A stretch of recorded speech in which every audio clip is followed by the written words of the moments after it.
Hello, everyone. It gives me great pleasure to welcome Professor Diana Lauriallard to IJ 2021.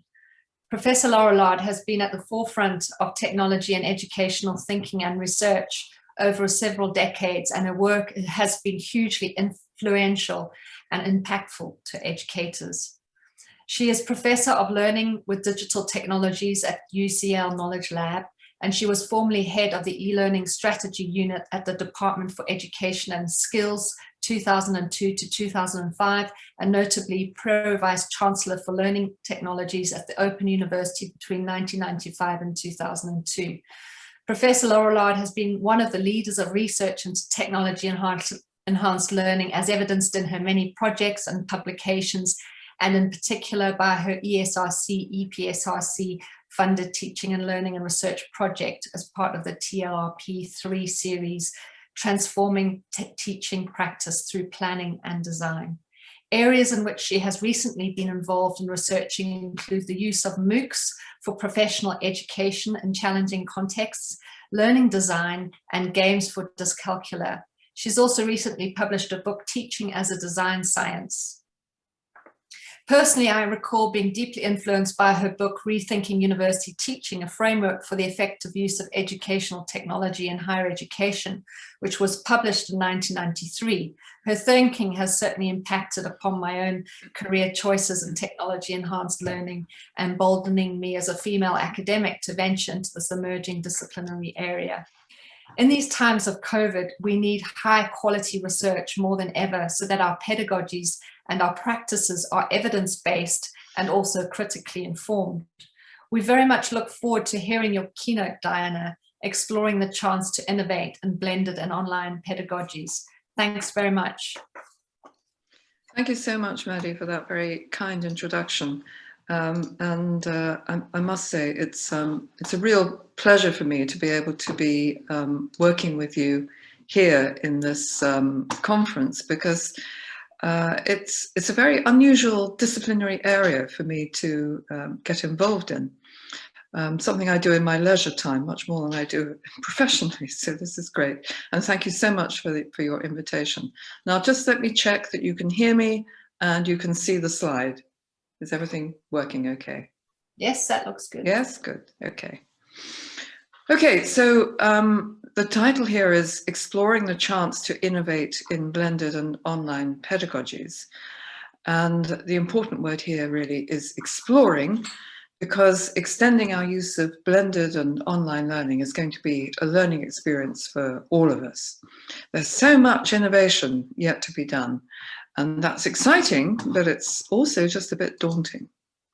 So I'm going to approach this cautiously, beginning with what we know from research and theory, try to apply that to the kind of pedagogy that you might be using in your field, and to see how that works. And then tackle the issue of how we can all share this burden of innovation. I call it a burden, which is a bit negative, but it's I don't know what else to call it, because it's just such a huge task to deploy all these opportunities that we now have looming before us for making the best possible use of the digital tools and environments that we already have at our disposal, but have not really practiced using as much as we might. So part of my talk is going to begin with addressing the issue of high quality learning. What does that mean exactly? Because when we think about learning, whether it's with technology or it's using conventional methods, it's essential that we begin with a very clear sense of what counts as high quality learning. Then we can go to the technology. And no matter how brilliant it is, we should never be going to the technology with anything other than a critical point of view. And we can only do that if we're absolutely clear about what we know as being high quality learning. Well, some years ago, I developed the Conversational Framework, which is what Maddie was just alluding to there, to address this question. And the framework is essentially, it's a simple distillation of the main theories of teaching and learning, and is the simplest way we have to represent the teaching learning process as basically a series of exchanges between a learner and a teacher, and between a learner and other learners, their peers. And this is happening at two different levels of concepts and practices. And this representation of the teaching and learning process describes what it takes to learn. As educators, we can then use it to test the pedagogic value of the new digital methods we're now developing in any context.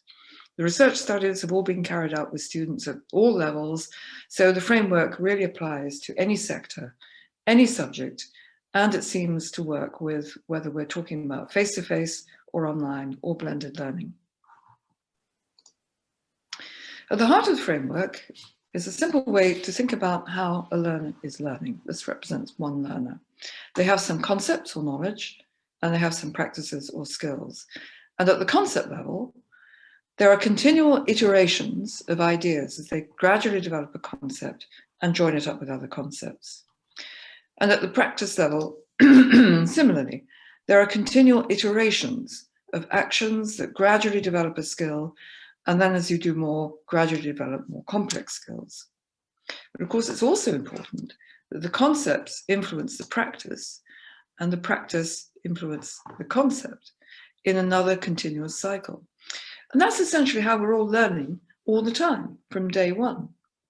However, in formal education, these continuous cycles, as teachers, we have to make sure that these continuous cycles are actually working and the learner is indeed developing their concepts and practices together. And the teacher does that by engaging the learner in thinking about concepts and by setting up a learning environment for them to put those ideas into practice. For example, won't go away, sorry. If you're teaching, say, collaborative creativity, you might get students to put into practice the principles of that in role-play sessions. Or if you're teaching product design, you might run a mock exhibition with them, things like that. So that's what the learning environment essentially is, which they have to interact with. And then their peers, the other learners, are important too, because they discuss and debate ideas and concepts, and they practice skills together and share their practical experience with each other. And so with this basic framework, we can now use it to represent all the main types of learning that we use in education. So we can link each type of learning to a specific part of the framework, beginning with learning through acquisition, where the teacher is communicating concepts to the learner, and that changes some of their concepts, and then they present some more, and then it changes it some more, or so we hope. But the learners do not need to generate any ideas themselves. And then for learning through inquiry or investigation, it's different. Here the learner explores or questions. I can hear, is somebody trying to interrupt? No. Okay, sorry, I thought I could hear some noises. The learner explores or questions the teacher's concepts, and the teacher may be a human person, maybe a book, maybe an online website or a video, but they are exploring those concepts and they get something back from which they can generate ideas of what to look for next. So these continual iterations produce more conceptual activity by the learner than learning through acquisition alone, because they're engaged with generating the questions, finding the answers in the teacher's concepts, wherever they might be. And the more cycles there are, the more opportunities they have to change and develop their ideas.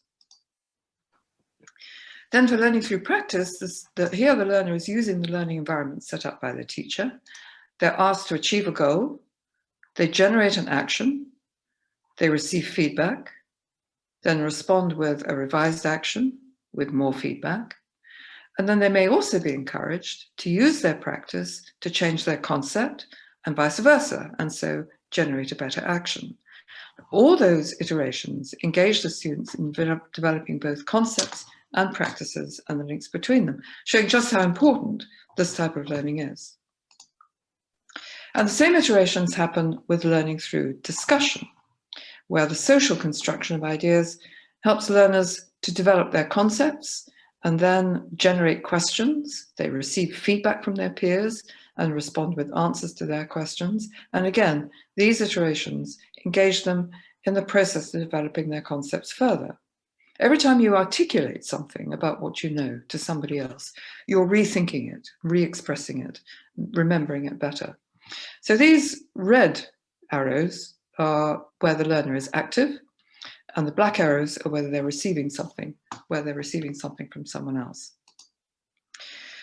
And then for learning through collaboration, here each learner is working on the learning environment. They might be, for example, using a Google Doc where they've got to attempt, let's say, a critique of an artwork, and then they have to work on that together. So at the same time, they're discussing their ideas and then sharing their practice, and that also helps them to link the two together.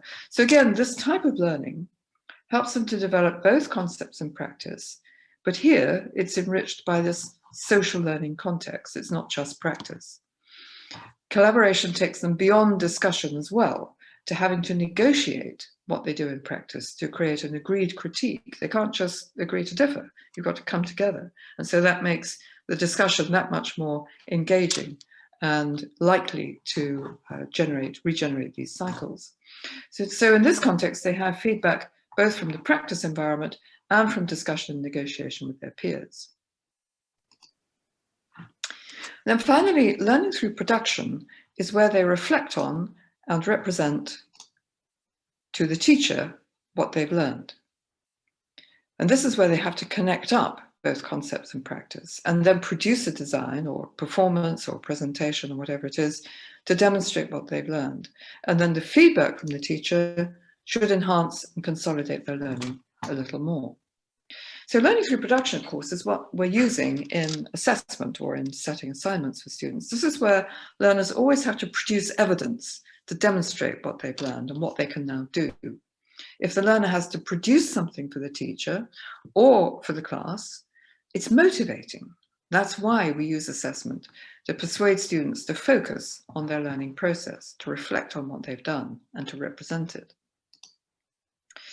So this is the complete conversational framework, embracing the 6 learning types, each one of which defines a distinctive way in which the learner can promote these recurring the teacher can promote these recurring cycles of concept and skill development.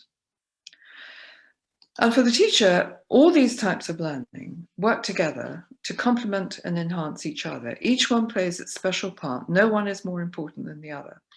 Each one plays its special part in inducing those concepts and practice cycles to keep developing.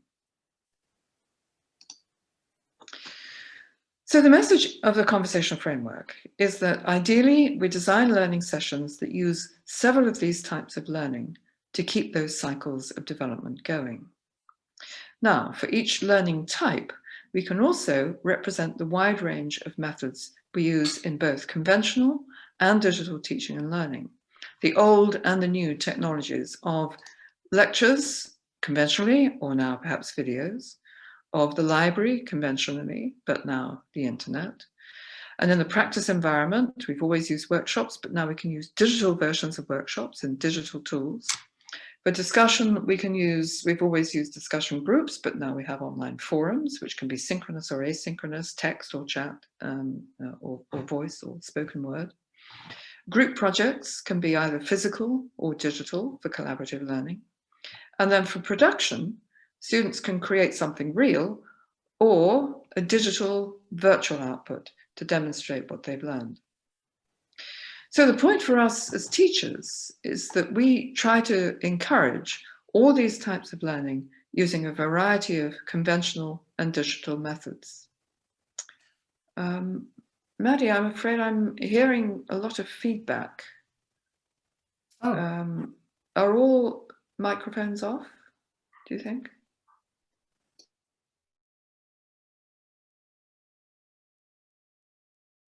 Where did we get to? Group projects, both physical and digital, and the producing either real or digital outputs. And so what we're really trying to do is to encourage all of these learning types through now a variety and combination of conventional and digital methods.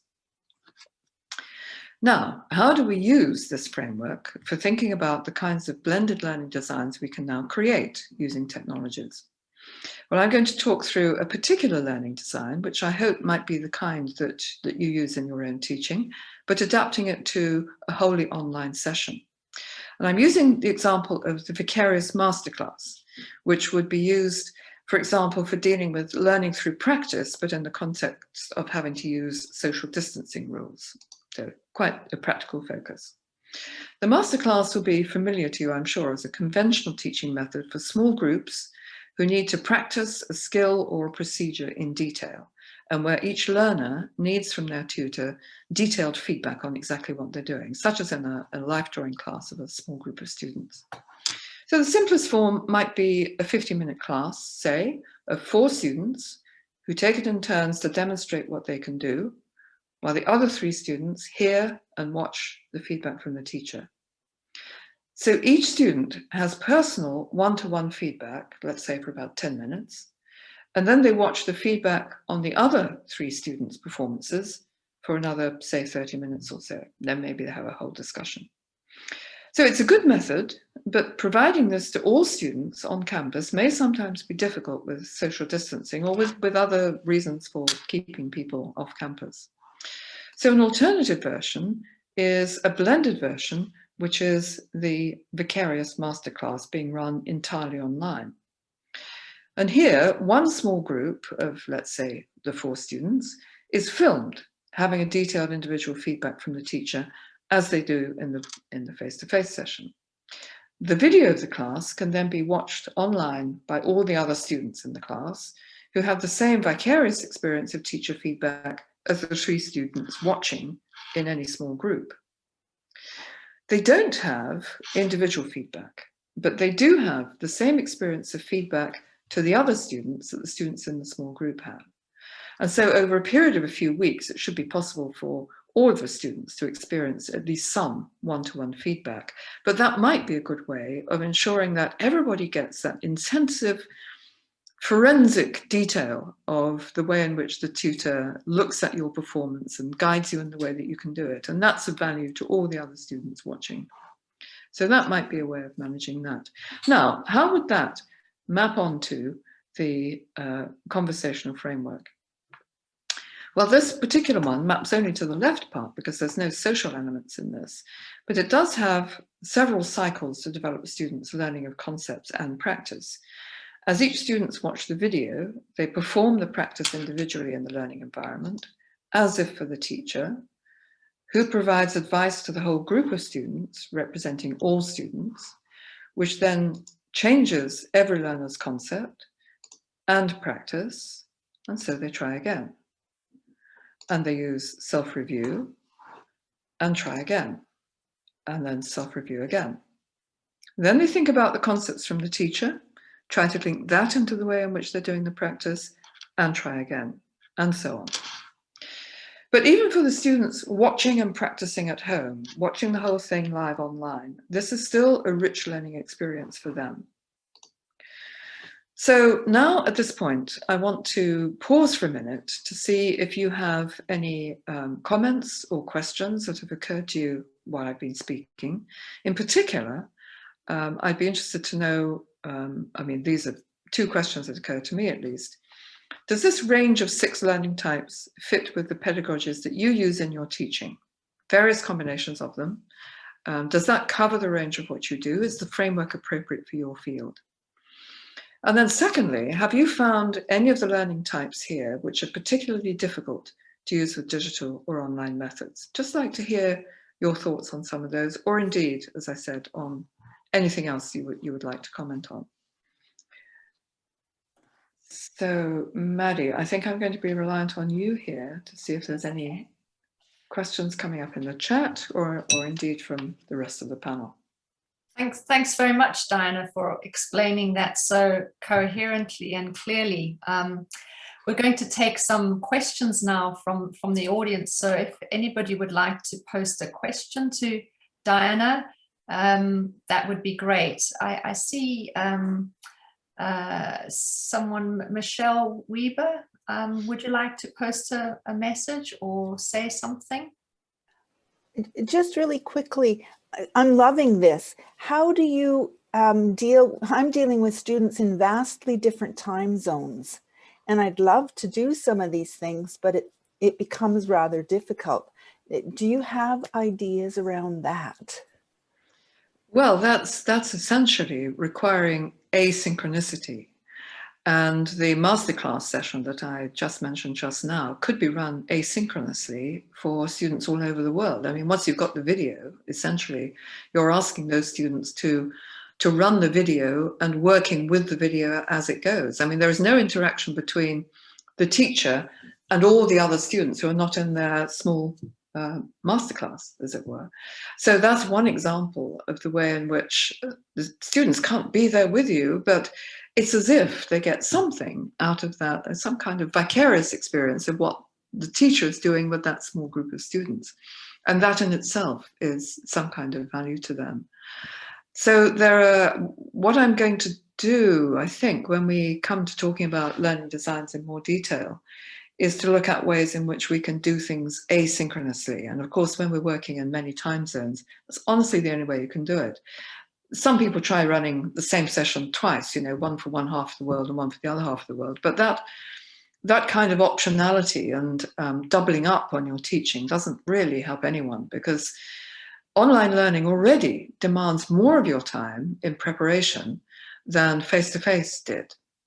Actually, in your world of art and design, I'm sure face-to-face sessions require an immense amount of preparation, but and you have to do that every single time. But with online learning, it brings forward the preparation time for what you're then going to allow to just run with your students. So you have to be very careful of that. So I wouldn't suggest running it twice. I would suggest making it asynchronous for most of the students. How does that sound? What do you think, Michelle? Would that work? Michelle? Okay. Don't know if she's heard you there. Thanks, Diana. That's okay. That's really helpful. You can see we're experimenting here with a mode of communication. Carolina. Yes, thank you. Thank you a lot for your conference. It is really interesting. I was wondering, talking about these asynchronous methods that we could apply, do you have maybe some recommendations on how not to lose the engagement of the students? Of how we need to, I didn't hear the next, how we something. How can we work on their engagement? On their engagement. Not to lose, yes. Not to lose their engagement. Yes, sorry. Yes, I've got it. Well, that's in a sense what the conversational framework is emphasizing is all the times which you're getting the student to do something. All those red lines in the framework are opportunities for them to be not disengaging. So the message, in a sense, is make sure that you're including lots of those other active forms of learning, because apart from learning through acquisition, which is not really completely inactive, because as you watch a lecture or a video or something, you are thinking, but you're not being invited to do anything in particular. Whereas in doing something like going to a search engine to find something out for writing an essay, or in producing something for the teacher or for the class, or in joining a discussion group, in all the other learning types, the learner is active, having to do something, having to respond in some way. And that is honestly the best way of keeping them engaged, because if they have a responsibility to do something, then they're not just sitting back letting it all wash over them. Even in the largest class, just something as simple as putting a poll into the middle of a lecture or a quiz or something like that. Students love it. And that's a very good way of being able to kind of take the temperature, see what how people are getting on. So I would always say that engagement is the responsibility of the teacher by providing those active learning opportunities. That's how you do it. Mm-hmm. Thank you. I've got another question here from Nicola. I found that teaching practical skills via Teams does not produce the same progress as I see in a physical classroom. The feedback is not timely enough or continuous as it is received in the classroom all the time? Any suggestions? Well, that's an interesting question, because in a sense that's one of the things that that vicarious masterclass is trying to grapple with, is that you don't get when you're working through Zoom or something, it's very difficult for the teacher to see your work. Now, if you're doing something like a drawing class, then you can do it to some extent, because the student can take a photograph of what they've done, let's say if it's a drawing or something like that, or a recording or a video, depends on what kind of performance it is. They can take that and send it to the teacher. I saw a brilliant BBC4 program about a life drawing class where they had, it was exactly like that kind of vicarious masterclass in a way, because they had about 4 people and a model and a tutor, and God knows how many thousands of people watching the program, who were then sending in scans of what they'd drawn from the same model. And then the tutors had the opportunity to comment on those and compare them, and compare them with what the students in the studio had done. So those are all ways in which we can overcome distance to some degree. I know it's not easy, but we do have to be as inventive and innovative as we can, and then share those ideas, a point I'm coming to in a minute, about how we overcome some of those difficulties. So I think we'll come back to that, because it is so important how you keep that going, that the intimacy of the teacher-student one-to-one feedback that you have the opportunity for in a grouping class. What are the ways in which you can do that? You can get the students to turn their camera on themselves and do something, or put a drawing up to the camera, or take a photo and post it. There are many ways in which you can do that. So let's have a discussion about that a bit later on as well, because especially in your field, this is absolutely vital, I would say. Thank you. I have another question here. Should we make this the last one? Yes, yes. Eddie, and then maybe move on after that? How can you effectively promote discussion and debate through peer practice and peer concepts using the framework online? Well, am I going to show that? I could have. That was one of the other ideas I had for showing a detail for learning design. But I do talk about that actually a bit later on. So okay, I'll come to that a bit more. But essentially, that that peer process, that peer review process, is using practice, the practice learning type to begin with, as they do something, and then they share their practice with other people. So that's sharing the practice. And then they're discussing that, because they are reviewing what they've done according to the same rubric they were working with. And then each of them has done a peer review, and then receives, let's say, 2 peer reviews from other students. And both doing the review and receiving feedback are both opportunities for that kind of discussion learning to be taking place over time. I mean, all of this can be run, has to be run asynchronously, really. You get the VLE to set it up, and once you've set it up, the students are just, going through it according to some sort of time sequence. So yes, I mean, that works extremely well, because the student is active at every single stage of that process. And it's a very engaging process to be working through. I wouldn't call it peer assessment, but I think because students are always a bit doubtful about being assessed by other students, what do they know? So they can be anxious about that. But as long as it's peer review and you do what you like with that review you get back, and you can dismiss it, or you can say, actually, I didn't think about that.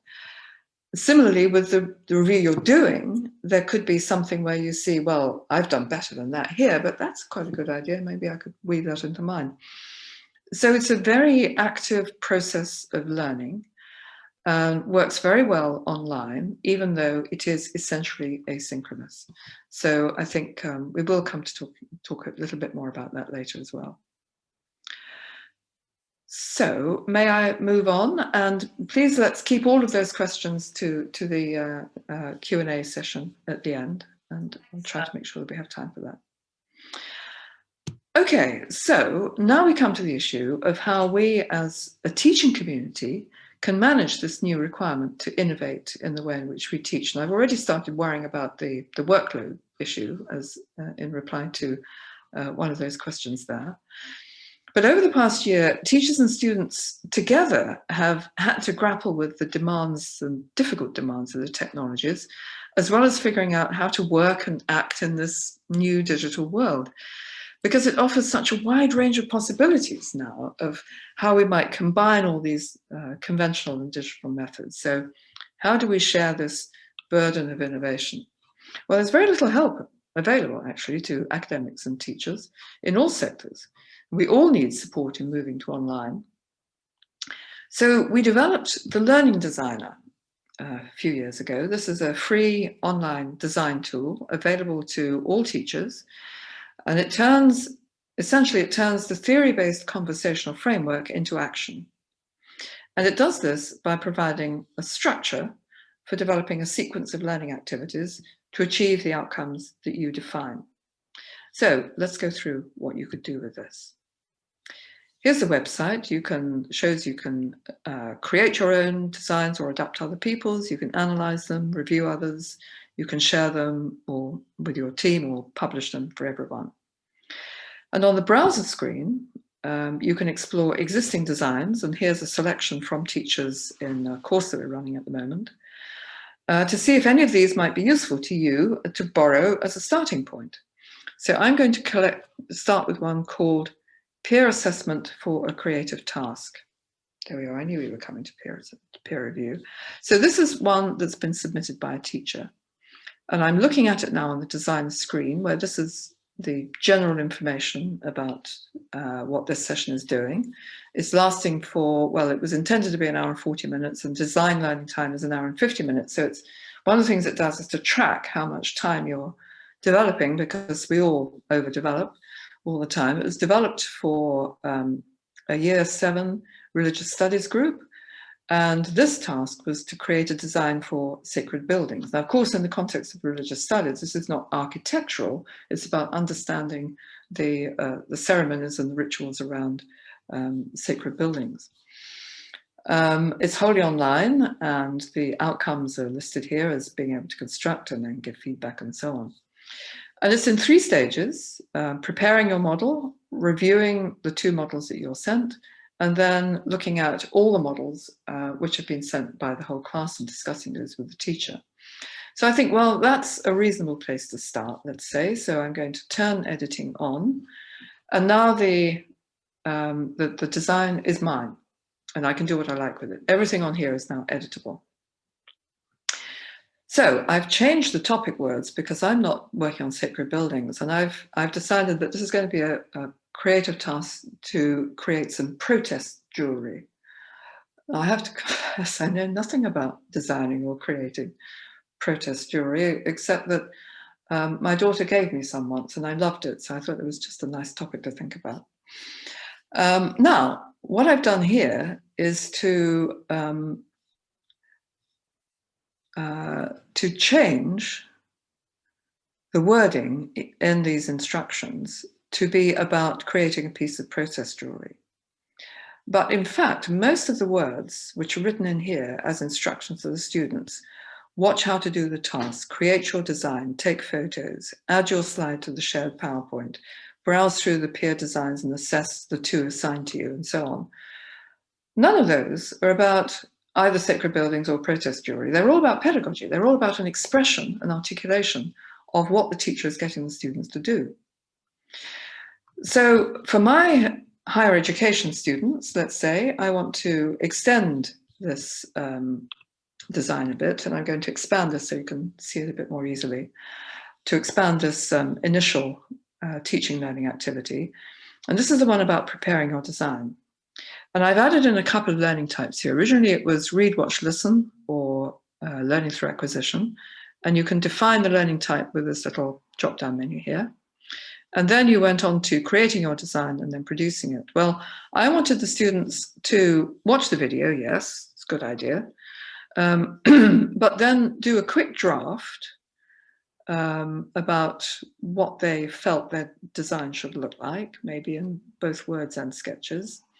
but then do some time investigating this kind of design idea on the website, because I want them to be a bit more informed, know a bit more about it, be able to critique other ways of looking at it, something like that.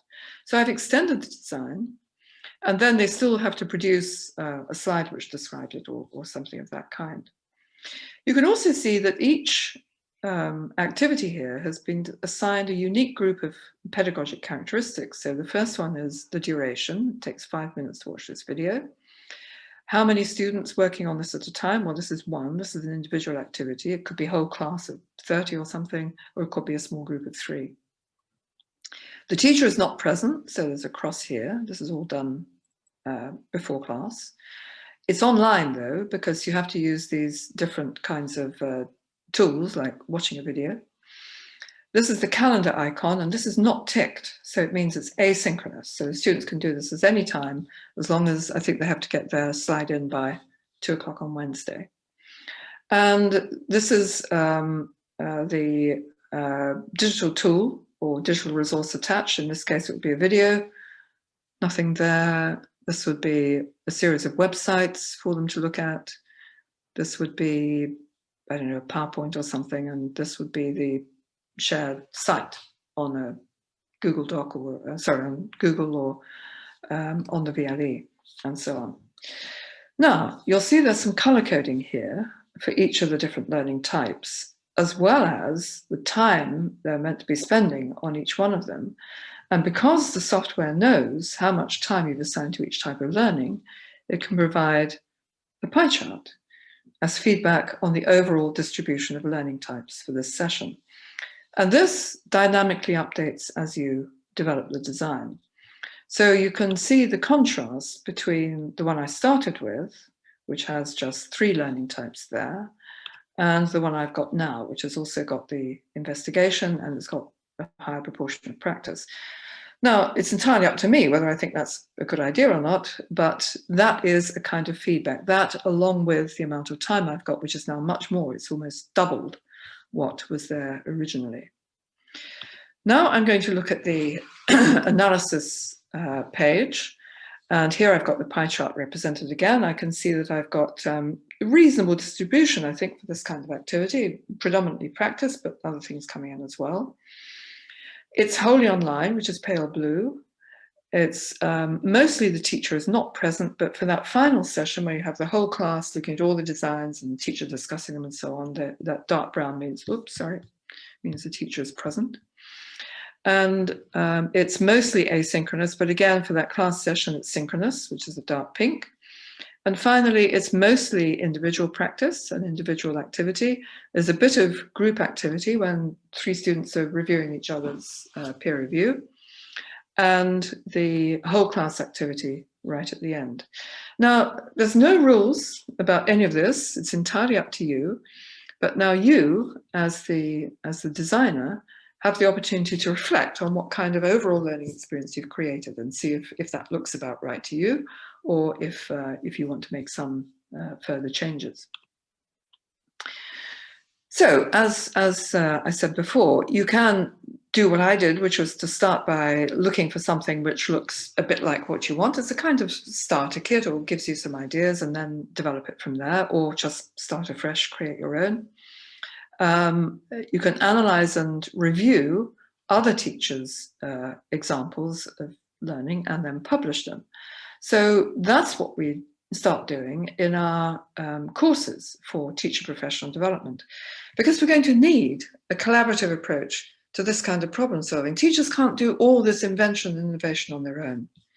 We don't normally collaborate on teaching, but now we're going to have to. We can only do this by sharing and exchanging ideas about how best to use this plethora of digital methods we now have at our disposal. And that's what the courses are for. So this is one that's running now on FutureLearn, the UK platform for MOOCs, although we think of this not as a massive open online course, but as a massive open online collaboration, because this is all about orchestrating this process of collaborative knowledge development by education professionals.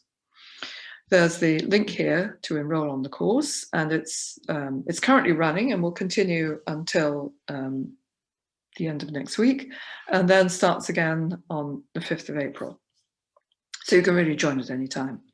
And all the course exercises are based on using the Learning Designer for teachers to explore and exchange ideas for good ways of supporting their learners. This is the link to the tool, and I'm now going to try and give you a taste of what we can do together, just going through a few selected steps on the course.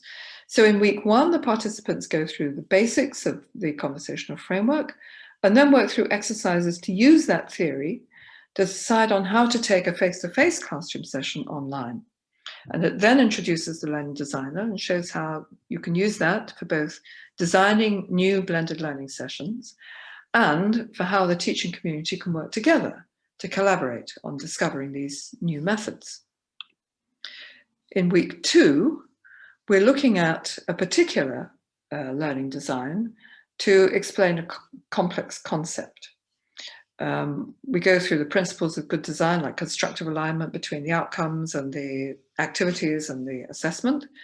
We look at activities to motivate and encourage learning. And then we get them to compare these two versions of explaining a complex concept and then adapt that learning design to their own context and then share it on the Padlet wall. And just look at the range of concepts that they come up with after beginning with that physics example, explaining how to write effective conclusions in academic essays, something on a digital mixing desk, explaining the essentials, planet conservation plan, child development, explaining how to conjugate irregular and irregular verbs. So as I was saying, that learning design expresses all your pedagogy and makes very few references to the actual content, because it's all about how you work with the content, how you think about it, what you do with it, how you get into trying to analyze it, and so on. So they, of course, have adapted the pedagogy, and you can see there's a variety of different pie charts have come out here because they've adapted in different ways. So this is, in a sense, the beginning of teachers being able to share ideas, to collaborate. Then they continue in week 2 by exploring different solutions to creating motivation and to engaging students in active learning. We've already had a discussion about that this morning. And that creating motivational momentum is really about how you keep them thinking, going around those circles by being active in what they're doing in learning. And then in the final weeks, they use a peer review exercise. So this is where we come to peer review by teachers of teachers, where they're sharing and critiquing each other's designs. Beginning now to build that collaborative community of teaching and learning innovation. So you don't have to do it all yourself. You can get some ideas, and some very good ideas very often, from other people. So this is the bold future we can now envisage. Teachers sharing innovative designs and ideas in a collaborative community. Now, do they think it would be valuable? Do you think it would be valuable?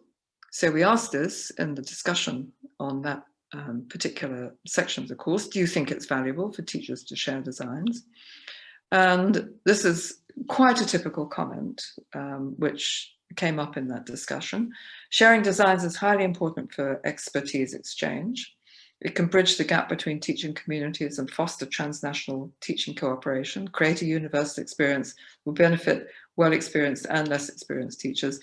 A lot of the ideas were, or comments made, were this kind of thing, but this is particularly well expressed, I think. So my strong claim then, this is the penultimate slide before summarizing, is that if we work together, we can share the great innovations needed now to guide the transformation to a bold new future for teaching and not allow others to guide it for us. And that's critical, because my greatest fear, I suppose, is that big corporate tech thinks it knows about how to help teachers with education. The problem is they don't know a thing about it, and they will guide us down all sorts of inappropriate directions. So it's extremely important for the teaching profession to come together on this, to understand what we need and what we can do with these opportunities. And if we do this, It will also empower the teaching profession to be more powerful consumers of the way technology is used. Well, does this whole process work? Well, yes, some of the discussion points are very enthusiastic. I've got lessons to plan lined up for the learning designer. The last one I gave was observed formally towards PGCE and was very well received for the balanced variety of methodology, so that's pretty good testimony.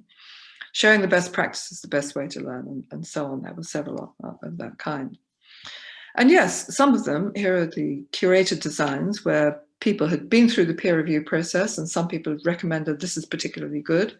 So it went through then the education team evaluating it again. And so we've got a small collection of curated designs which have come out of that course. So that's what I mean by it being not just a course, it's a collaboration already. And you can see it's quite a range of different kinds of topic areas that people have been working on. And a range of different sectors. I mean, it's all the way from Key Stage 2 to linear and binary searches, purpose of communication, ESL classes, the digital divide, design reviews, all kinds of things. So yes, it could work. This is early days as yet, of course, but to summarize, I just want to say that I think the conversational framework gives us a solid base of what the research says about what it takes to learn through these 6 contrasting ways, and it's simple enough. You can pretty much remember what they are. And teachers enjoy using the learning designer to create these opportunities. It's a kind of, it's kind of fun. It's amazing what a colorful pie chart can do for feedback. But that's a great way to exchange ideas about your pedagogy. And we'll all do much better if we share these new ideas and work together on principles which are derived from research, because there is a lot to do. There's so many more opportunities for new types of learner-centered designs. We looked at the vicarious masterclass, we looked a bit at the peer review idea, and all of those can be mapped with a conversational framework. And here, as I mentioned, is the learning design course that we're running now. It would be wonderful if you could join us. It would be a real pleasure to meet you again in those conversations. So thank you very much.